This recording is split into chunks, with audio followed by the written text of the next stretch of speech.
Hejka! Hej, hej! Witamy Was bardzo serdecznie z przepięknego miasta Nara. Nara to jest taki hat-trick, który udało nam się tutaj ustrzelić w Japonii, ponieważ odwiedziliśmy już w tym momencie wszystkie trzy oficjalne stolice. Pierwsza była Nara, później było Kyoto, później było Tokio. Także my zaczęliśmy od Tokio, później byliśmy w Kyoto, a teraz jesteśmy w Narze. A w Narze jesteśmy dlaczego? Bo są tutaj bambiki! Tak, będziemy dzisiaj karmić jelonki. To nie jest główny punkt programu, znaczy dla mnie jest. Ale poza tym będziemy zwiedzać stare świątynie, jak to wszędzie w Japonii. Nara została stolicą Japonii w 710 roku. Wcześniej Japonia nie miała takiej jednej stałej stolicy. Była tą stolicą do roku 794. To też jest bardzo ważne miejsce, jeżeli chodzi o rozwój buddyzmu na tych terenach, bo to właśnie tutaj on zaczął się rozwijać i też buddyzm spowodował, że stolica została przeniesiona do Kyoto, ponieważ cesarz chciał ograniczyć wpływ religii na władzę i na społeczeństwo.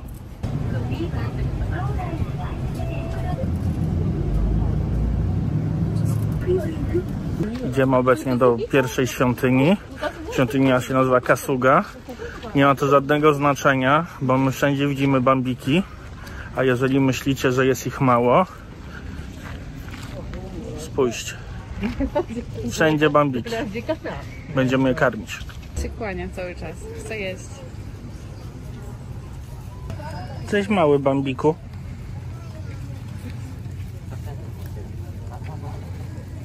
Miasteczko pełne bambich.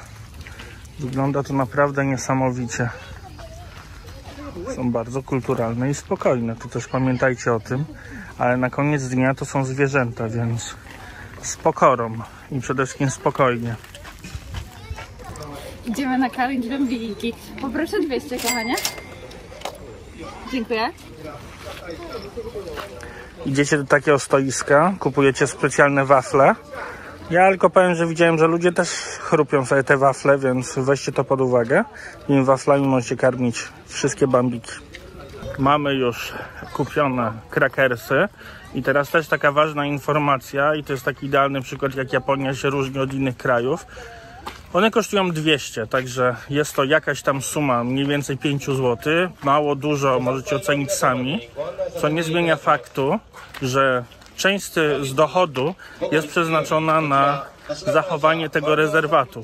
Także Japończycy naprawdę nie robią wszystkiego dla pieniędzy, tylko robią to dla kraju.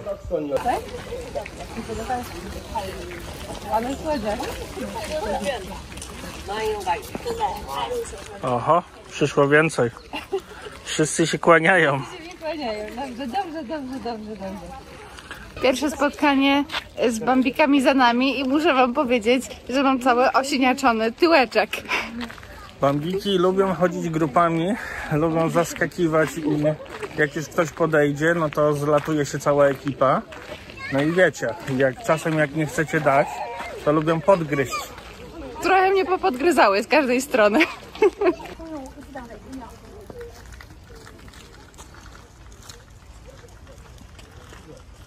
My się zajęliśmy bambikami i ciężko się nim zajmować. Wydamy majątek na jedzenie dla nich, ale wszystkie nakarmimy.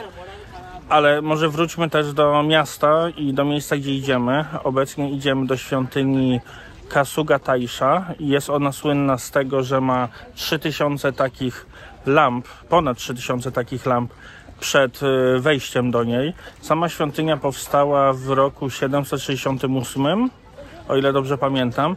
I jest to szintoistyczna świątynia, która jest była przebudowywana raz na 20 lat, co się wiąże z wierzeniami szintoistycznymi, aż do prawie końca XIX wieku. Także bardzo ciekawy koncept. Dzień dobry.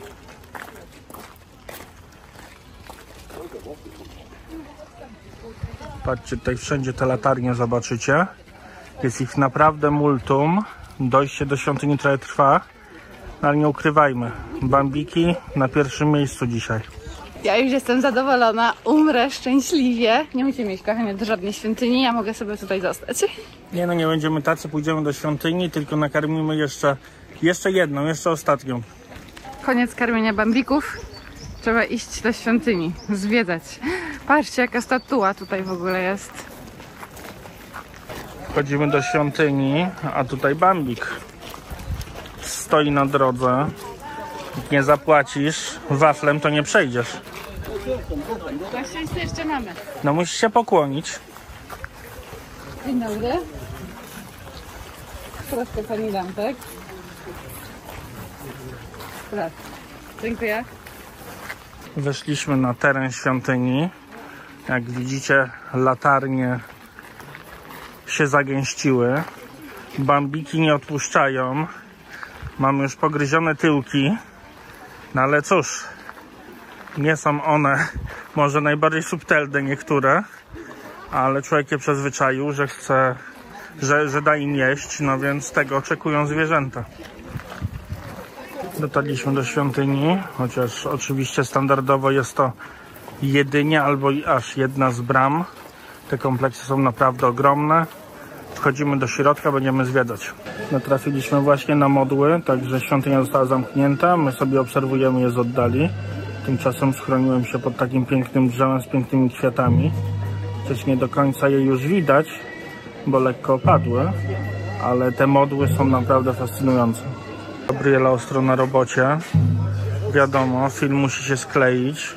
Trzeba jakiegoś birolka zrobić. A to drzewo naprawdę jest wyjątkowe. Spójrzcie na te korzenie, na te gałęzie. To jest jedno drzewo. Wyrasta z niego taki kwiatowy dach. Przepięknie. Kochanie, to jest kolejna rzecz, którą poproszę do domu. Oczywiście. Takie są oczekiwania. A taka jest rzeczywistość. Trochę żałujemy, że świątynia jest zamknięta, bo wygląda ona naprawdę spektakularnie. No i te lampy, latarnie wszędzie również robią super wrażenie.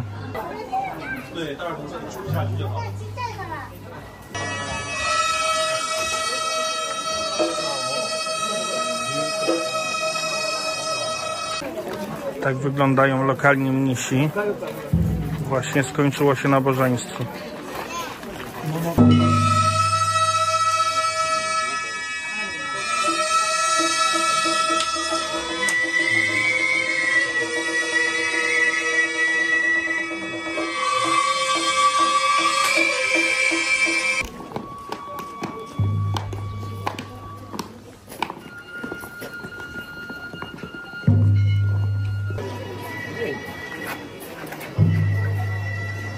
A dla odmiany w tej świątyni tabliczki nie są zwykłe, tylko są w kształcie wielonków. Przepraszam za te dźwięki, ale nabożeństwo jeszcze trwa. My tymczasem kupiliśmy bambika ze specjalną wróżbą. Nie ma wizyty w świątyni bez omikudzi. Patrzcie, jaki jest słodziak. I trzyma naszą wróżbę. Trzymamy kciuki, że będzie dobra. Nie mogę jej wyciągnąć. Myślisz, że to się wyciąga? Jest.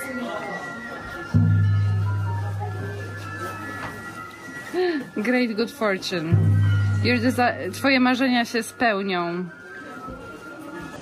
Jeszcze jedna rzecz, która chyba się nie przewinęła w naszych odcinkach. Jeżeli kupiliście jakiś amulet w świątyni, nie możecie go wyrzucić. Żeby go zutylizować, jeżeli już nie jest potrzebny, są takie miejsca w świątyni, właśnie tutaj, gdzie wyrzuca się te niepotrzebne już amulety i one są palone tutaj w świątyni, w świętym miejscu, żeby nic złego się nie stało. Tak wygląda cały kompleks świątynny, więc jak widzicie, jest naprawdę przeogromny. My dzisiaj całego nie zobaczymy, ponieważ są różnego rodzaju obrzędy, ale broń Boże nie narzekamy. Świątynia naprawdę spełniła nasze oczekiwania.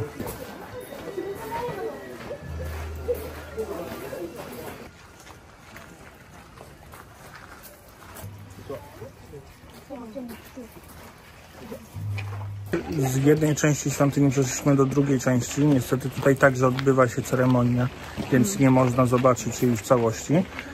Co nam absolutnie nie przeszkadza, bo ta ceremonia wygląda naprawdę fantastycznie i fajnie jest poczuć ten klimat tej kultury, tej religii, więc my jesteśmy jak najbardziej usatysfakcjonowani. Dokładnie, te wszystkie modlitwy nadają temu miejscu niesamowitego klimatu i uroku i mnie się zdaje super, bardzo podoba.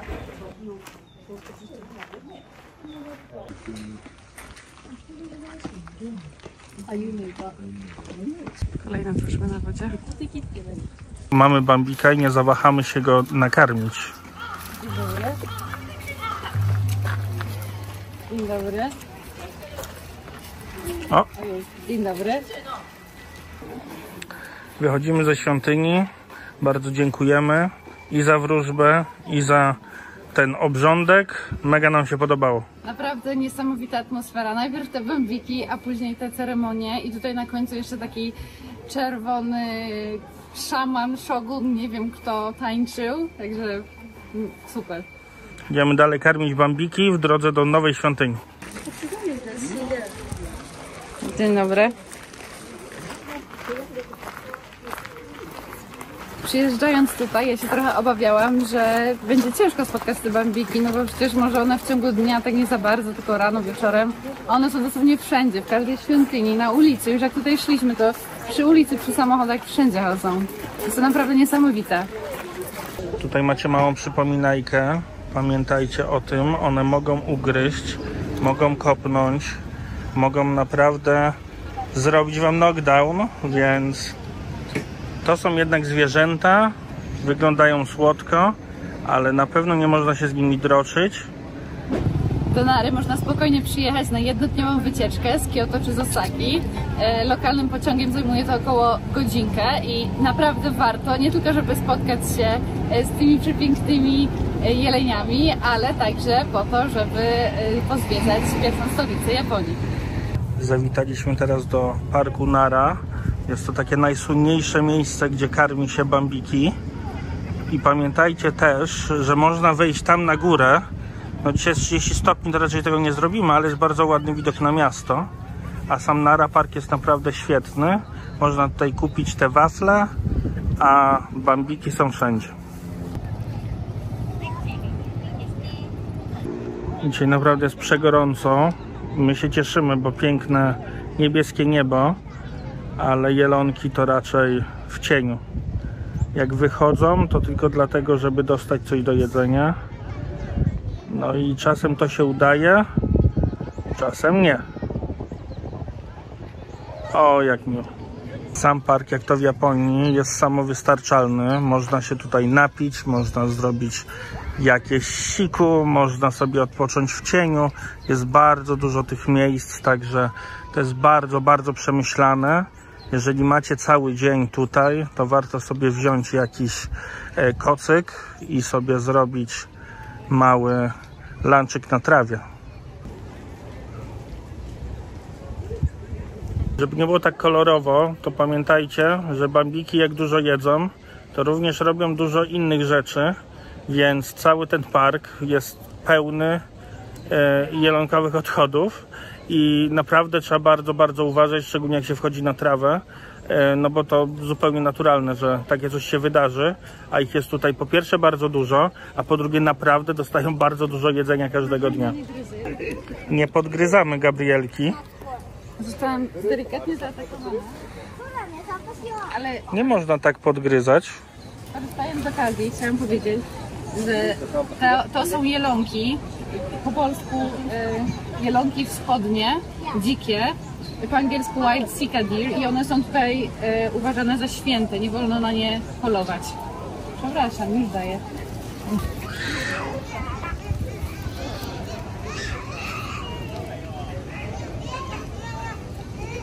Patrzcie, jaki jest piękny bambik. A tu jest drugi bambik.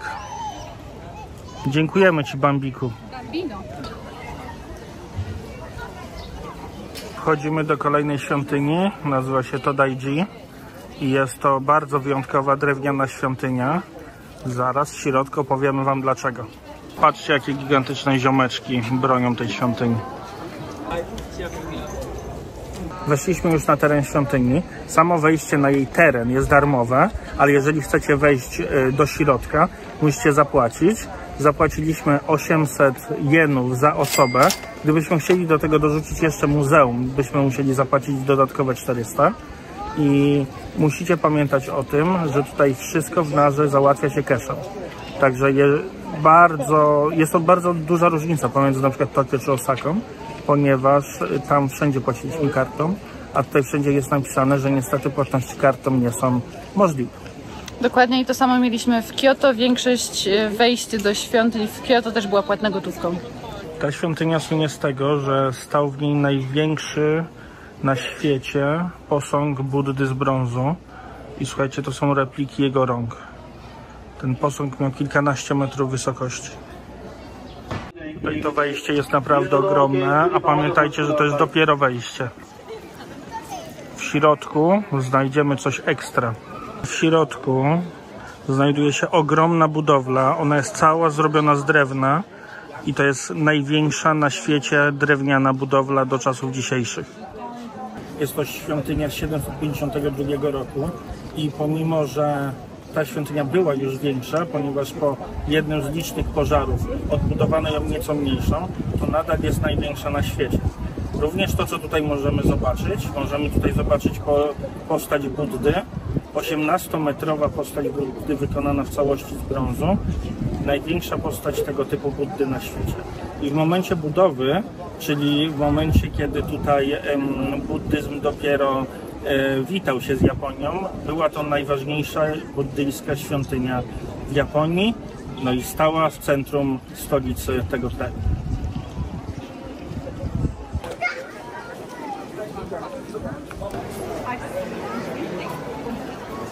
Pamiętacie rękę tego Buddy?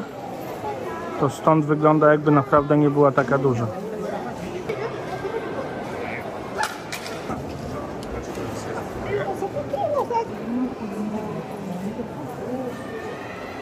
A tak wyglądał ten kompleks w czasach swojej świetności.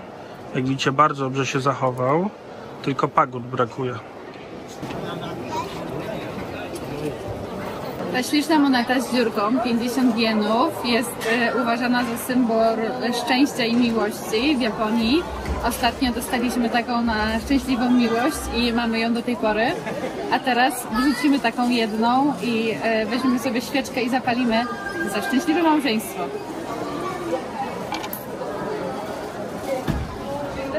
Idziemy zapalić.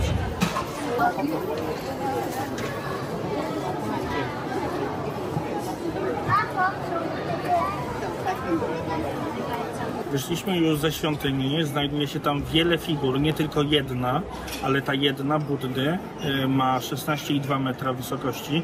Jest to największa na świecie figura z brązu, przynajmniej tak tutaj się dowiedzieliśmy. Oprócz tego znajduje się wiele innych bardzo pięknych. Dla nas osobiście jest to najładniejsza świątynia, jaką odwiedziliśmy w całej Japonii. A na wyjściu nasz ulubiony biznes buddystów, czyli czas kupić sobie jakiś wisiorek, który przyniesie ci szczęście. Pamiętacie, jak się śmiałem, że buddyści mają ulubioną rzecz i jest to sprzedawanie? Tośmy się obkupili. Mamy koszulki, lekko do góry nogami, ale nieważne. I mamy jeszcze magnesik. Super są. Ta dwójka jest podatna na reklamę. Pamiętajcie o tym. Zdecydowanie i na zwierzątka. A bambiki na nas czekały i sobie postanowiły się prześpiechować. Myślę, że one to już po solidnym lunchu, więc czas na spanie. Look at me, because you know, I'm only taking your back. Ale stado. A ja mam tylko jedno ciasteczko. Kurczę.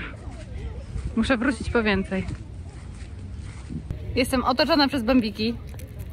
Bambiki domagają się jedzonka. Chcesz jeszcze troszkę? Troszkę. Dziękuję bardzo za uczestnictwo w filmie. Dziękuję. Dziękuję. Karmienie bambików to naprawdę niesamowite przeżycie. I bardzo się cieszę, że tu przyjechaliśmy. Pora obiadowa. Naszła mnie ochota na burgerka. I patrzcie, jaką mam bułkę z zielonkiem. Pojedliśmy, odpoczywaliśmy. Taki mały update dla Was. Który dzisiaj jest? 4? 5? Dzisiaj jest 4 albo 5 maja, chyba 5 maja. Niedziela. I my policzyliśmy, że do dnia dzisiejszego zrobiliśmy już 92 filmy z naszej wyprawy. Także jest to nie lada sukces. A teraz idziemy do kolejnej świątyni. Obiecujemy, że to już ostatnia. Może nie ostatnia w Japonii, ale ostatnia w Narze. I ta świątynia nazywa się... Kofukuji. Dokładnie. Tak jak Gabi wspominała, my się martwiliśmy, że ich nie spotkamy. A patrzcie, ile ich leży w jednym miejscu i odpoczywa. Ja chcę wam jeszcze powiedzieć, że te zwierzaczki są tak przejedzone, że one już nie podchodzą po nic i tylko ludzie starają się im wmusić krakersa. One już po prostu mówią: nie dam rady, stary, nie dzisiaj. No, trafiliśmy na wegetarianów, nie chcą naszych krakersów, tylko świeża trawka. Zanim ktoś napisze, że jesteśmy jacyś dziwni, to my naprawdę nie uważamy, że nasze krakersy są z mięsa. To miał być taki żarcik sytuacyjny, ale jak już się wypowiadam, to tutaj zaraz koło tych takich, nazwijmy to, mini wybiegów jest muzeum w Narze. Tu są straszne kolejki, ale jeżeli ktoś ma więcej czasu, to możecie oczywiście wpaść. Na pewno jest bardzo ciekawe. Tutaj widać, jakie ładne jest to muzeum. Sam budynek jest naprawdę przepiękny. Ale tak jak mówiliśmy, my nie wchodzimy, lecimy do świątyni. A jakbyście się zastanawiali, jak tutaj się przemieszczać po Narze, to wszystkie atrakcje są obok siebie, na piechotkę, bez problemu. Tak samo ze stacji kolejowej nie ma problemu dojść, to jest dosłownie paręset metrów. Natomiast kursuje też taki autobusik po Narze i kosztuje 250 za przejazd. I to, co jest fajnego, to że on robi takie lupy i on kursuje zarówno w jedną, jak i w drugą stronę, także zawsze będziecie mieli blisko. Jestem zawiedziona. Rano bambiki to po prostu gryzły nas w tyłek, żeby dostać krakersa, a teraz po południu są tak przeżarte, że nawet nie chce im się podejść. Chyba my będziemy musieli je zjeść. W sumie pachną nieźle.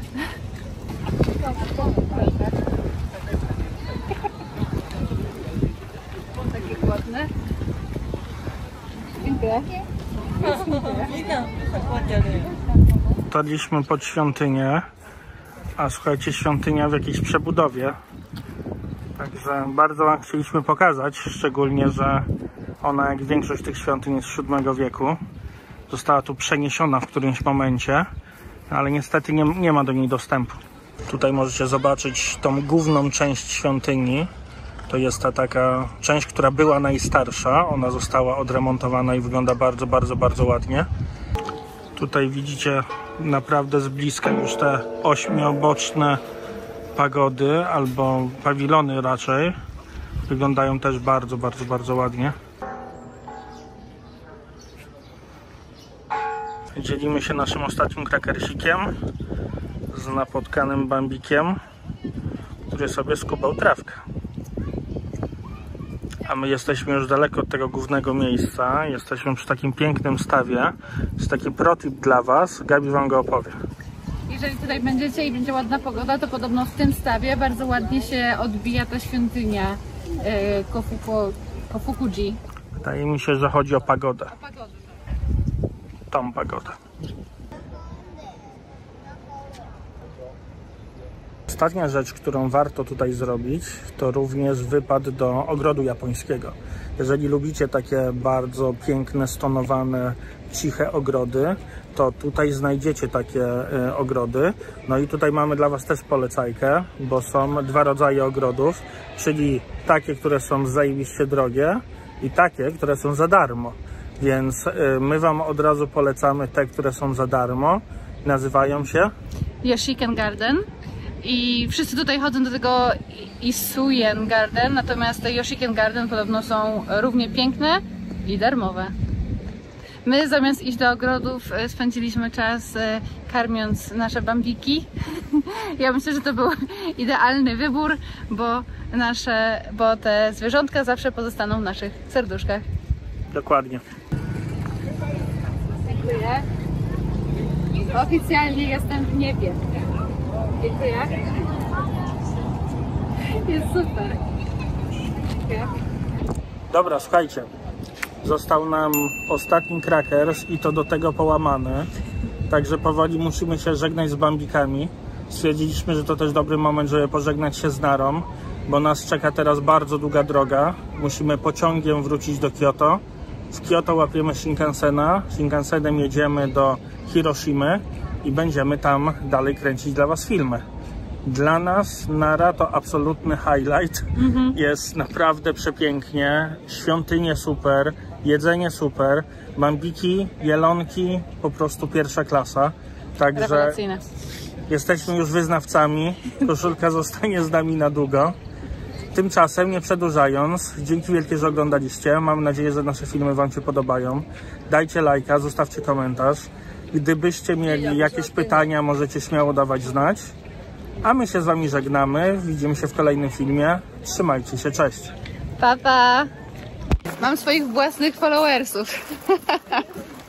Żarcik.